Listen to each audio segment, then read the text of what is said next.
စကားပြောရင်ပြည့်ပြည့်ရမယ်နော်အပြစ်ကင်းတဲ့စကားပြောရမယ်သူတို့ဘာဒေါသဖြစ်အောင်မပြောရဘူး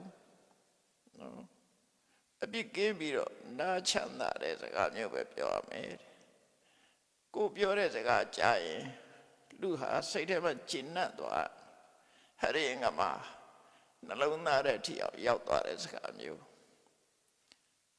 နှလုံးသားထဲမှာစူးစူးစေတတ်တဲ့စကားမျိုးမှပြောတယ်လို့ဆိုလို့ဒါလေတာမန်ကြည့်မယ်ဆိုရင်ဒါလူတွေကတော့ဒါအရေးမပါဘူးလို့ထင်တယ်အမှန်တမ်းအရေးကြီးတယ်ဒီထဲမှာဟောထားတယ်အဲ့တော့တာခလျာဆိုပြပြဆက်ဆက်ပြောဆိုတတ်ရမယ်အဲ့ဒီမှာကိုပြောတဲ့စကားလုံးဟာ